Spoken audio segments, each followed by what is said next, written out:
Hello, everybody. I'm Helen, and I teach at the Dorothy Benson Senior Services Center. And today is part 3 of our Japanese Sashiko stitching. And last week, some of you were asking about where you can purchase the pre-printed Sashiko patterns. And one of the things that you need to be careful is that you don't confuse it with the hitomezashi, okay? Make sure it's Sashiko. This is hitomezashi. This one requires a special gridded sheet, and it's actually 5 millimeters, like half a centimeter. So that is, what's half a centimeter? That's about, I think that's about 2/16 or maybe more like 3/16. Yeah. 3/16 of an inch grid pattern, and the sheet comes with that 3/16 of an inch grid pattern. And what it is after you finish stitching, then it washes out. Okay, so that's what this was done on. So that, don't confuse this style with Sashiko, which is completely different. It's more like these long stitches that create a design. Okay, all right. So if you do get one of these, if you are able to get one of these sheets, usually it's probably a very thin 2 layers of fabric, and you can stitch through 2 layers, and it will come with instructions. And it'll tell you which way to, which direction to stitch. So right here, it'll tell you to go straight down this line. And then right here, it'll tell you to go there, and then you're going to skip over to here. So you're going to have this loose loop in the back, and then it's going to go here and here, and it gets kind of confusing sometimes. All right. So the back side of this pattern, and I haven't finished this one, looks like this because it has a lot of long loops on it. Of course, this is going to have to be lined. All right. But it's very nice, And this is your traditional white on indigo color fabric. You can use any kind of fabric. And this is linen, 100% linen, so it's a little bit drapey and soft. Okay. Now, I just made a grid myself instead of using a stencil, and I'll show you the stencil. And here's one of the stencils, and this is for the hemp leaf pattern, which is the one I'm working on right now. And I just took a pencil and drew the lines using this stencil on 100% linen fabric. Right. So this is kind of medium weight. It's not that thin. And then on this, I happen to have a book, and it tells you in which direction you can stitch the hemp leaf. So I'll show you what happens here. So on this one, it'll tell me to stitch the diagonal lines first. Okay. And there's another diagonal line. It's kind of hard to see where you're going. And then it'll tell me to stitch, let's see, where am I? I think I have these. No, it'll tell me to go down here. Okay. And then skip it and continue. So you really need the instructions on which direction to stitch or anything. Otherwise, you end up with like this jumbled mass of knotted thread on the back. Now, if you don't have access to one of the stencils, or if you can't get one of the pre-printed sheets, you can also draw your own. So this is just a simple grid.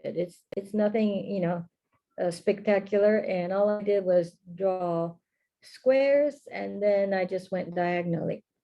Now, if you follow the hints that we went over the first session, right here, it says don't cross those lines. So it creates a circle.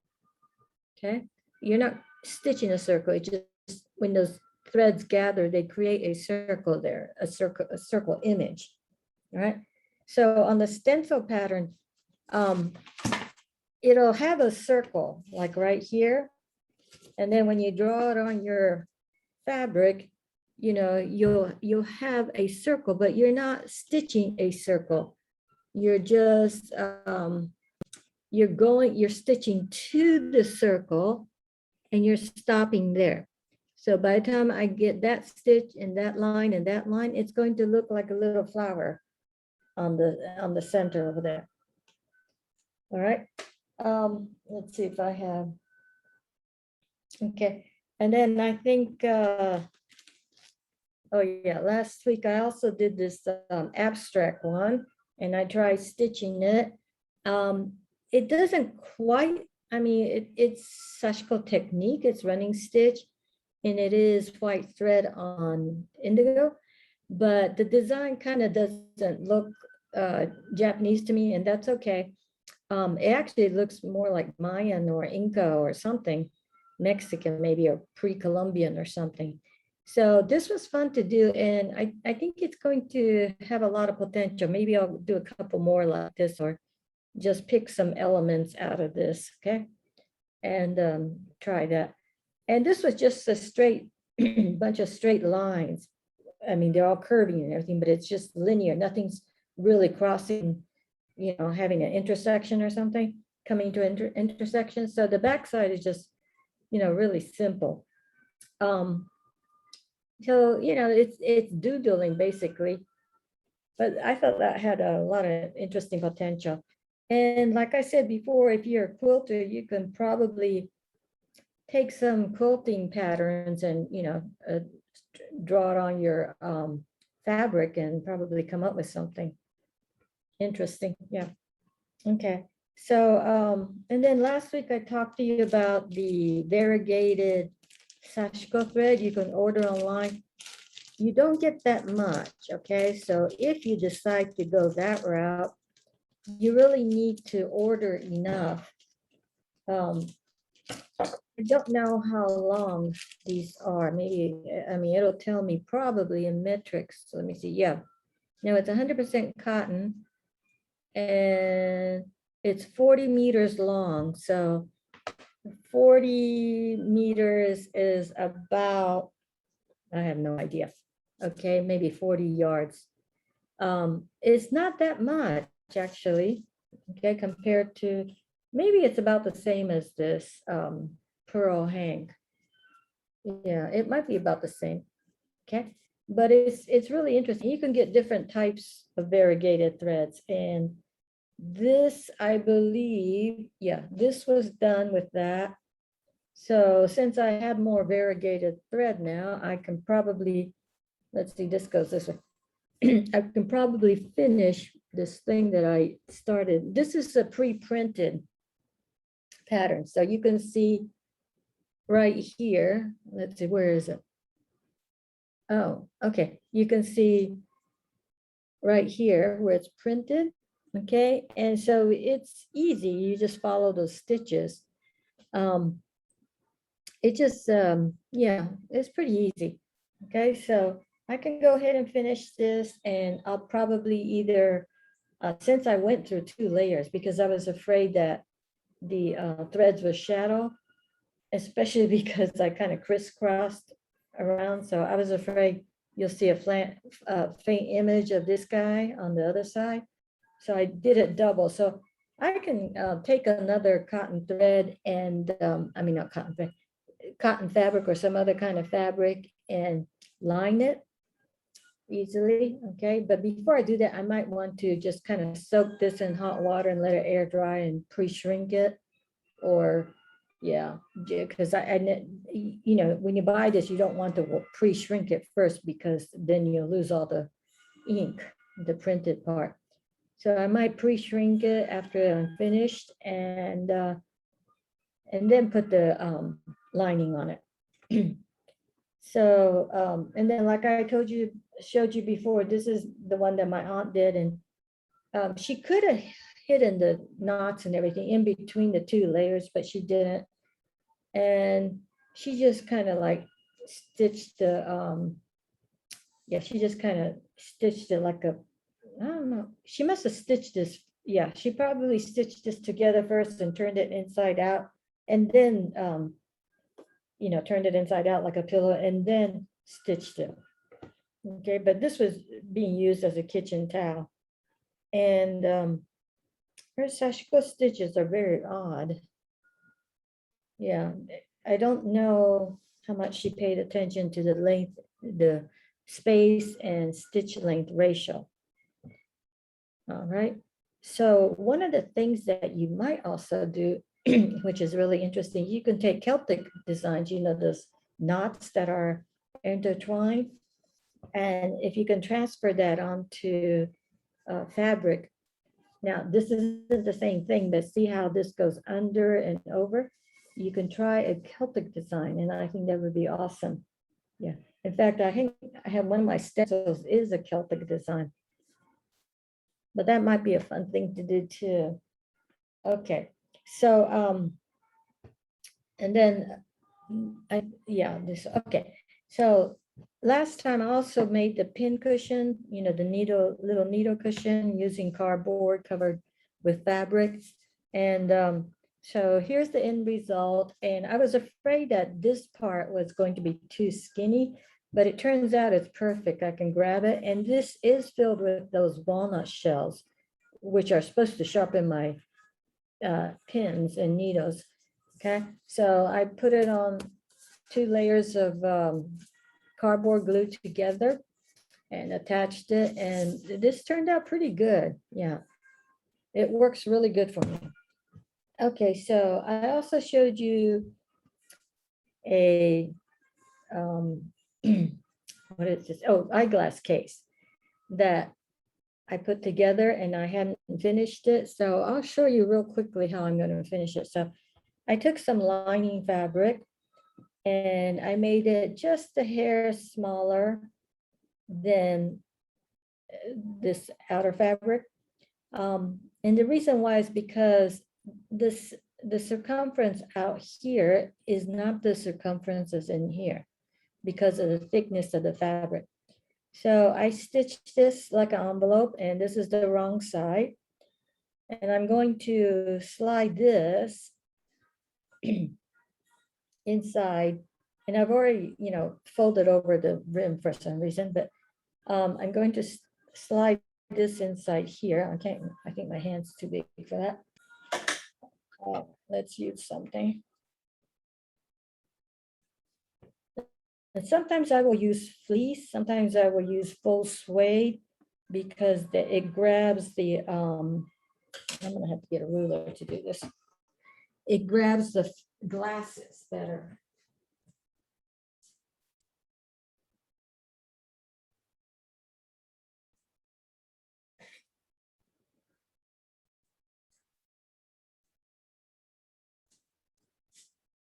Okay, so I'm going to stick this in here.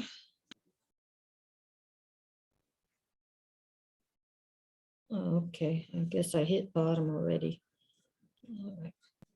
And make sure those corners are all the way in there. And I wish I could get my whole hand in there. I might be able to. Uh-oh, I might not be able to get it out. Okay, that's good enough. All right. So this is excess fabric.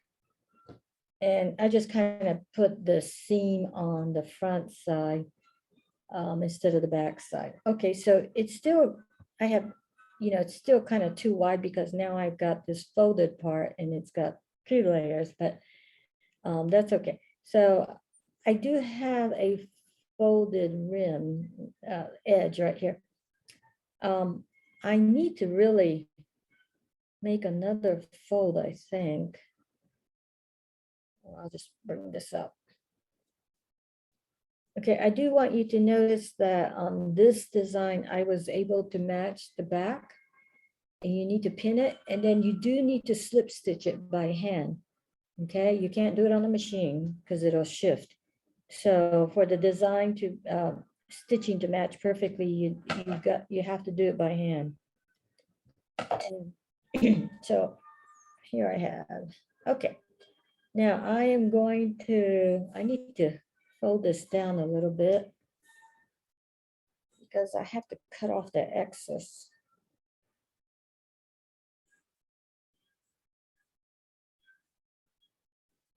Okay, I'll try to fold it as evenly as possible. And this, by the way, is 100% linen, but it's upholstery fabric. And it's really, really heavy. It's real hard to stitch it. And it's loosely woven too.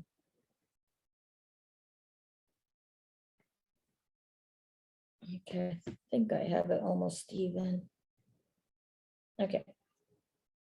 So I know it's touching the bottom, and carefully I'm going to cut away. Let's see, how much do I need to cut away?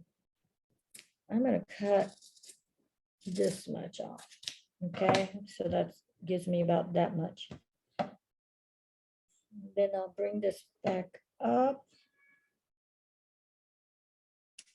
I'm not going to press this on with the iron because it's such a small piece and I'll burn my fingers trying to press it. So now I'm going to fold over just about, maybe, I think that's about 1/4 of an inch. Okay, I finger press it all around.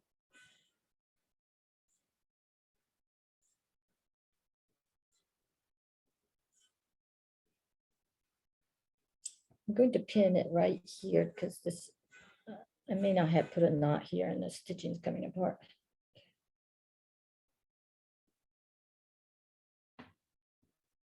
Okay, finger pressed it. Let me fix this part because it looks like I must not have knotted it. Okay, so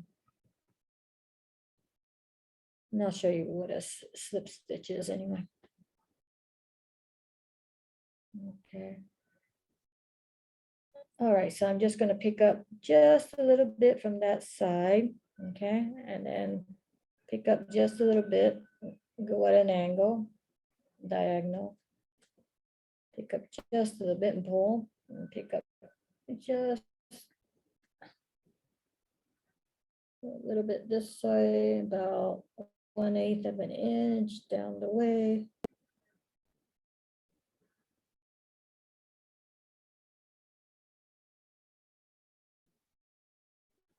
Okay, so that should be secure, but you know what I'm going to do? I'm going to go back up. The reason why is because I need to stitch there anyway, so instead of tying a knot, I'm just going to work my way back up.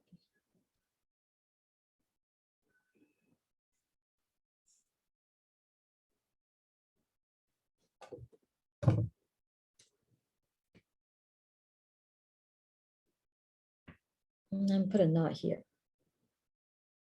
and leave the needle on. Okay, put it right here. Okay, so now I need to fold over. Okay, and then fold over again, but okay, let's see if I can show you this. Okay, I fold it over again, but I fold it over the lining. Okay, and trying to sew this on the sewing machine is going to be hard. Plus, you're mixing the hand Sashiko stitch with a sewing machine stitch. So I wouldn't do that. It's just visually not that pleasing. I'm going to cut away this excess fabric. It just makes everything too bulky. So hopefully the Sashiko stitch, I'm going to leave that. I hope well, yeah, I left the Sashiko stitch. It might work its way out. I'm going to go ahead and whack it off. Now, worst case scenario, okay, I actually cut off the Sashiko stitch part. Worst case scenario, you can always touch it with a tiny, tiny bit of fabric glue, which dries clear. Okay, so I'm going to pin that. I'll use this pin.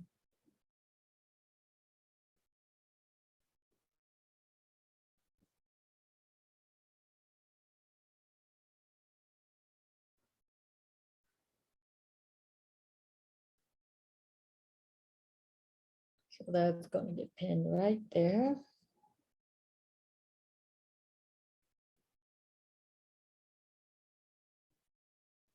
If I had one of those tiny irons, maybe I can press it, but I think you need steam to really get a good press. So.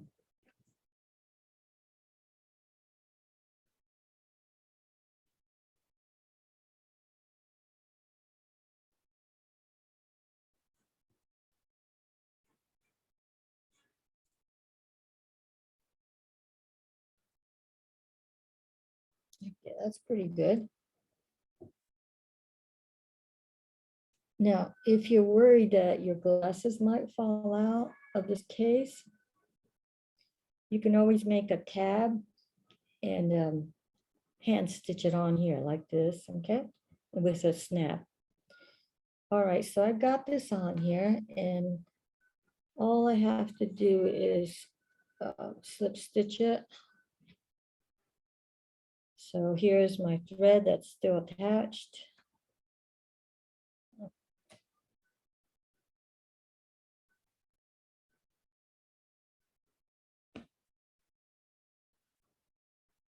And if you try to throw this under the sewing machine and try to stitch it, I guarantee you it's not going to go smoothly because the thickness of the fabric is going to cause a lot of headaches.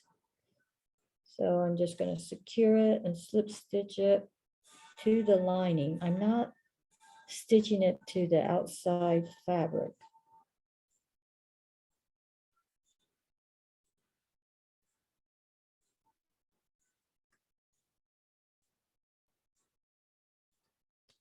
Okay. Now I can't really turn this whole thing inside out. It's just too stiff. Maybe if it was a thinner, lighter weight fabric, I can. But let me see if I can show you what I'm doing. Okay, probably can't see this very well. Move that out.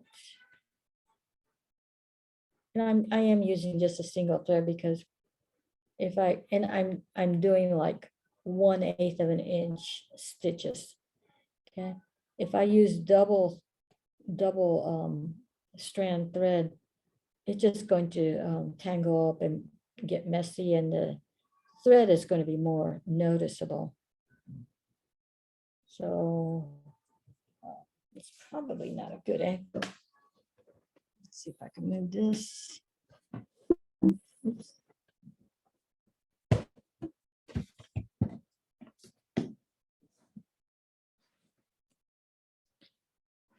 Okay, you can probably see this better.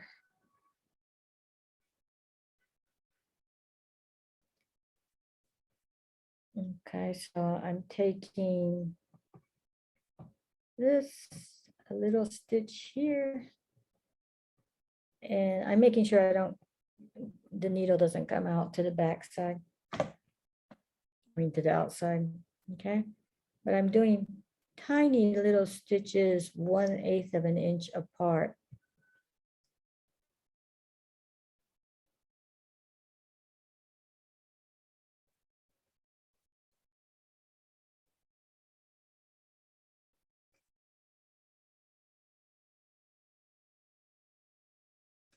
And like I said, this fabric is kind of super thick and stiff. So one of the reasons I chose the thin, medium weight linen fabric for the inside is because this outer fabric is so thick that it's probably wasn't a good, it just becomes this one big bulky thing if I had like a fleece lining.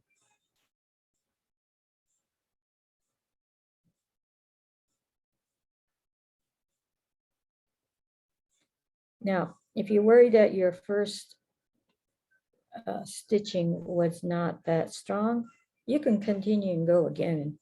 You're not going to see the stitching.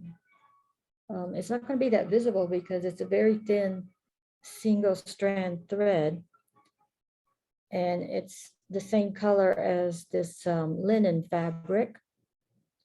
So it shouldn't be that noticeable. Okay, I'm going to go a little bit faster here, see if I can finish this real quick for you. And a lot of people say they don't like hand stitching, probably because it's not like speedy and fast like on the machine.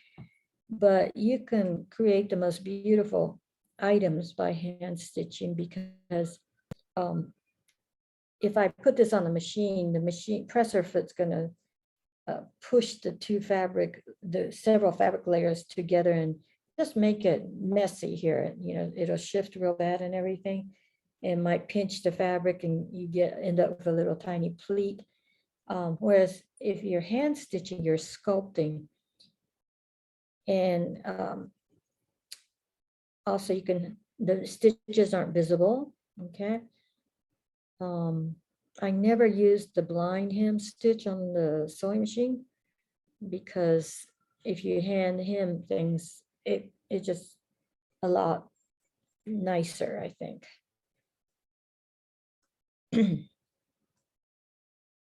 Okay, we're almost there.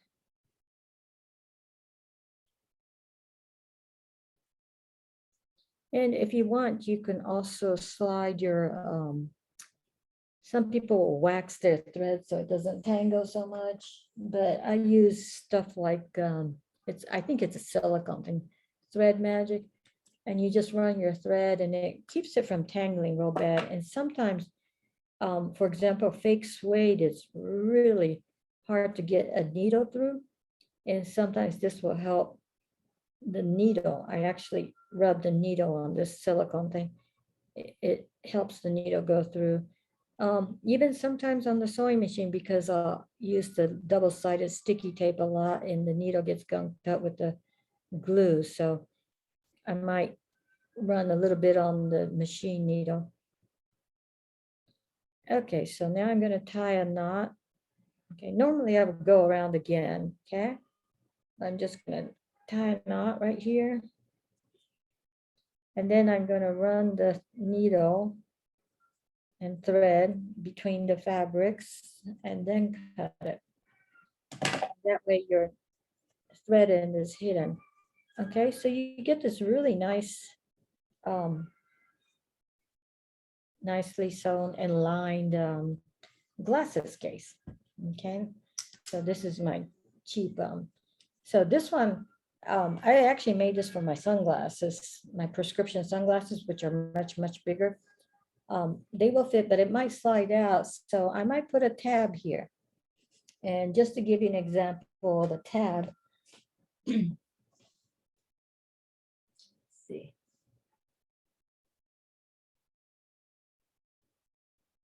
Okay, so I might cut a piece of fabric and, fold it in half, and kind of top stitch it. I probably won't machine stitch it because once again, this is hand stitch.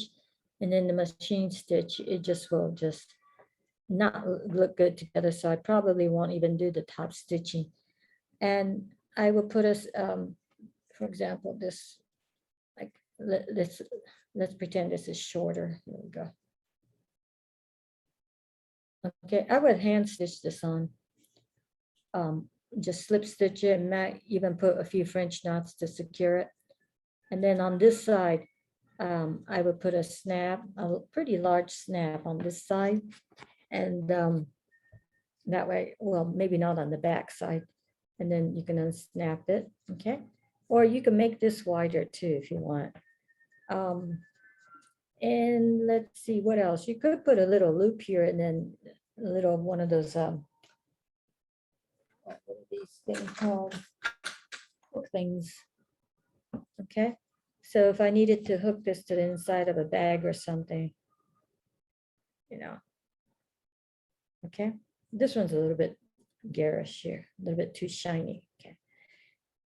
So all kinds of possibilities. All right, so I'm going to show you when I stitch the hemp leaf pattern, how I do this. Now, if you do a lot of Sashiko stitching, you develop a rhythm. And like I said, you don't use a hoop, embroidery hoop. And the instructions are that I go this way and go that way. And then I do this kind of design, reverse it, and then the straight lines, and it just all comes together really nicely. But what they recommend, if you do a lot of this, and I don't, you hold on to the fabric and you kind of develop a rhythm where you just go and maybe do about 10 straight stitches, if you know, if that's what your pattern calls for. Um, but I don't do this enough, so this is hard for me to do. I have to do about 4 stitches. Okay, and then when you come to that part where you have to stop your stitch, like right here where the circle is, then sometimes I have to pull out a couple of stitches so that it looks a lot better. I hit the mark. Okay, so I'm going to try that. You probably can't see this either. Let's see if I can do this. Okay, so I'm coming up to that little circle, and I need to go under that circle and then continue on to the other side, okay? So now I will carefully pull these stitches, but I don't pull it all the way through, maybe about that much. And then I kind of pull the fabric and let the stitches flow, okay? Maybe tighten it a little tiny bit, but not that much, okay? So right where I'm skipping that space because that's going to end up looking like a circle. On the back side, I kind of need to loosen this jump. I call it a jump, but I just kind of need to loosen that one stitch. All right, so nothing gets pulled on the front. And then I'm going to continue. All right.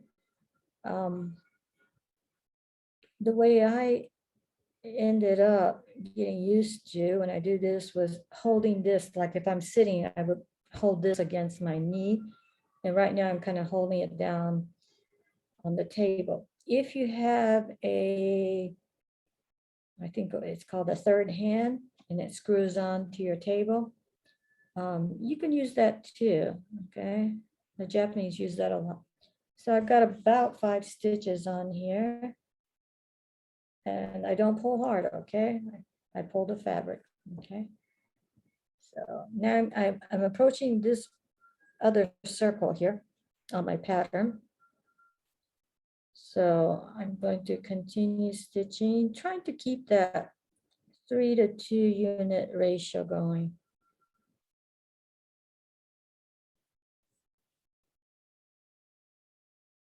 Okay, so once again, I've got a little loop here, but I'm just kind of, and then pull it, all right, and then it sinks in.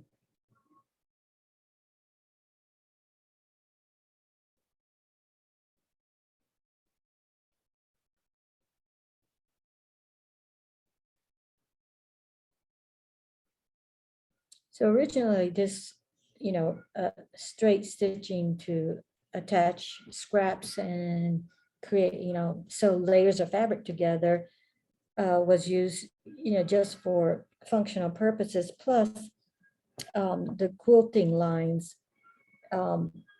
those were stitched on garments like in the shoulder area, or for firemen to put, to have several layers to protect them from falling embers or something. And then, some people decided that designs can be created. So, and then people realized that if they were more careful and paid attention to where their stitching was landing, it would create a nicer, more appealing design. Okay, so I just came to the junction right there, the circle. Okay, let's see if you can see that. All right, so I'm not sewing in there, okay? I'm sewing across. And eventually when I finish the other stitch lines, it'll look like a flower. Okay, so I'm going to go to the end here and then show you how much of a loop I leave at the end.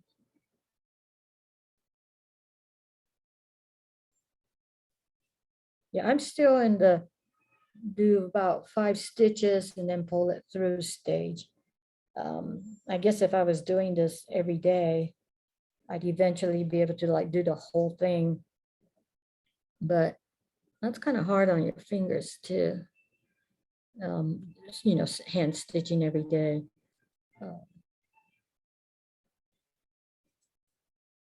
Now they also sell these sewing machines that supposedly do Sashiko stitching, but the machine Sashiko stitch just doesn't have the same feel as the hand stitched one. I think the hand stitching has more character and has more feeling to it, I think.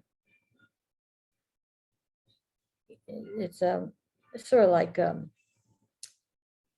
hand-drawn cartoons. Yeah, like Disney cartoons. The old Disney cartoons are much warmer feeling than the computer generated ones. Okay, so I've come to the end and I'm gonna have to make a sharp turn. So I bring the needle to the back, okay? And then I have to go here. Okay, so it'd be like right here. All right, so when I bring the needle up there, let's see, which one is it? Okay. Okay, I pull it, but I'm going to go look at the back side, and I'm actually going to leave a loop like that. All right, because you're going to line it, all that mess is not going to show. All right, and that makes a nicer, it just visually makes a nicer stitch on the front side. So if you just pay attention to the few pointers I gave you in the first session, you should have a lot of success doing this. And if you want to try the kit, you can order it online. I think I put the links on in the last video. Okay, so I'm going to pull that a little bit.